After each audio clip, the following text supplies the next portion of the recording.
YCP అధినేత జగన్ ను target చేస్తున్నారు ఆ పార్టీ మాజీ నేతలు. వాళ్ళెవరో చోటా మూటా లీడర్లు కూడా కాదు. ఒకప్పుడు వైసీపీలో కీలక నేతలు, అలాగే అధినేత జగన్ తో ఏళ్లుగా సాన్నిహిత్యం ఉన్న నేతలు కూడా ఆయన్ను విమర్శిస్తున్నారు. ఒక విజయసాయి రెడ్డి, ఒక బాలినేని శ్రీనివాసరెడ్డి లాంటి బడా లీడర్సే జగన్ పై డైరెక్ట్ అటాక్ చేస్తున్నారు. ఇంకా మిగిలే ఉంది, త్వరలో అన్ని బయట పెడతామంటూ వార్నింగ్లు ఇస్తున్నారు. అయితే జగన్ తాత తండ్రి కాలం నుంచి జగన్ వరకు వైఎస్ కుటుంబంతోనే ఉన్నారు విజయసాయి రెడ్డి. ఆయన వ్యాపారాలకు ఆడిటర్గా ఉన్నారు. అక్రమాస్తుల కేసులో జగన్ తో పాటు జైలుకు కూడా వెళ్లారు. అయితే ఇటీవల ఆయన వైసీపీకి ఎంపీ పదవికి రాజీనామా చేయడంతో పాటు రాజకీయాలకు కూడా పూర్తిగా గుడ్ బై చెప్పేస్తున్నట్టు ప్రకటించారు. ఇక 4 రోజుల క్రితం జగన్ పై డైరెక్ట్ అటాక్ చేశారు విజయసాయి రెడ్డి. ఆయన కోటరీకి బలైపోయానంటూ వ్యాఖ్యానించారు. అయితే ఒకప్పుడు విజయసాయి రెడ్డి కూడా జగన్ కోటరీనే కదా అన్న ప్రశ్నలు వస్తున్నాయి. ఇదిలా ఉంటే ఏ నాయకుడికైనా పక్కన నంబర్ 2 అనో లేదంటే తమ కోటరీ అనో నేతలుంటారు. అయితే ఇప్పుడు వైసీపీలో జగన్ పక్కన అలాంటి నేతలు ఉన్నారా? జగన్ తర్వాత నంబర్ 2 పొజిషన్లో ఎవరు అన్నది ఇప్పుడు హాట్ టాపిక్గా మారింది. అసలు వైసీపీలో నంబర్ 2 అన్నది కలిసి రావడం లేదా అన్నది కూడా చర్చగా ఉంది. ఎందుకంటే ఒకప్పుడు జగన్ కు తలలో నాలుకగా వ్యవహరించారు విజయసాయి రెడ్డి. ఆయన నంబర్ 2గా ఒక వెలుగు వెలిగారు. ఆయన వైసీపీ నుంచి బయటకొస్తారని ఎవ్వరూ కూడా కలలో కూడా అనుకొని ఉండరు. అలాంటిది విజయసాయి రెడ్డి బయటకు రావడం అంటే రాజకీయాలు ఇలాగే ఉంటాయా అని అనుకుంటున్నారు. అదే సమయంలో వైసీపీలో అసలు ఏం జరుగుతోందా అన్న దానిపైన చర్చ జరుగుతోంది. ఇక విజయసాయి రెడ్డి వైసీపీని వీడిపోయిన తర్వాత ఇప్పుడున్న పరిస్థితుల్లో జగన్ కు సన్నిహితులు ఎవరూ లేరా? పార్టీలో నంబర్ 2 ఎవరు అని కూడా చర్చించుకుంటున్నారు జనం. ఇక వైసీపీ విషయంలో నంబర్ 2 వద్దు అని అంటున్న వారు కూడా ఉన్నారు. నంబర్ 2 అంటే ఏదో ఒక రోజు బయటకు పోవడమే అని అంటున్నారు. దానికి ఎంతో మందిని ఉదాహరణగా కూడా చూపిస్తున్నారు. ఇక జగన్ సీఎంగా ఉండగా ఆయన చుట్టూ కొందరు ఓ చట్టాన్ని నిర్మించారని విమర్శలున్నాయి.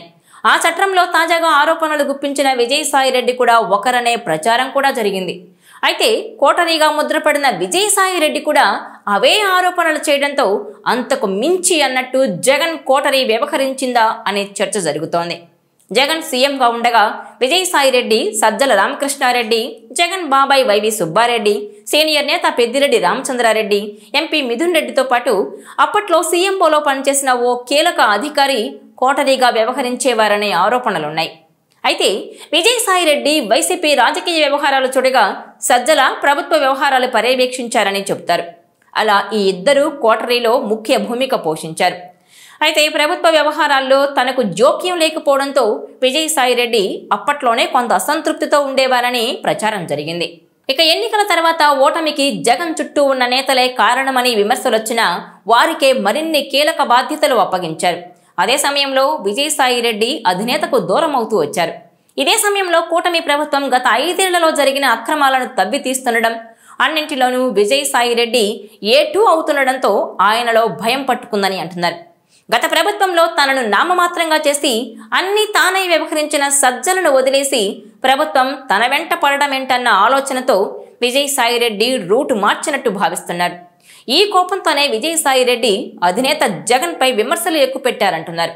తాను కూడా ఓ సభ్యుడిగా వ్యవహరించిన కోటరీపై తానే విమర్శలు చేయడంతో విజయసాయి రెడ్డి వైసీపీలో కాక పుట్టించారు. ఏది ఏమైనా మరోసారి విజయసాయి రెడ్డి మీడియా ముందుకు రావడంతో ఏపీ పాలిటిక్స్ లో జగన్ కి సరికొత్త ప్రత్యర్థిగా ఆయన కూడా ఉంటారా అన్న డౌట్లయితే వస్తున్నాయి.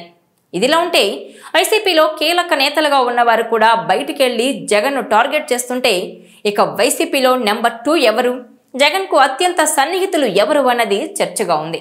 అయితే వైవి సుబ్బారెడ్డి, సజ్జల, జగన్ సతీమణి కారణంగానే తామంతా బయటకు వచ్చినట్టు పార్టీకి గుడ్ బై చెప్పిన వాళ్లు ఆరోపణలు చేస్తున్నారు. ఈ నేపథ్యంలోనే ఇక వాళ్లే జగన్ కు అత్యంత సన్నిహితులు, పార్టీలో నంబర్ 2 అంటే వాళ్లనే చూడాలేమో అన్న అభిప్రాయం వ్యక్తమవుతోంది. ఈ వీడియో మీకు నచ్చినట్లయితే please share, like and subscribe R24 Telugu.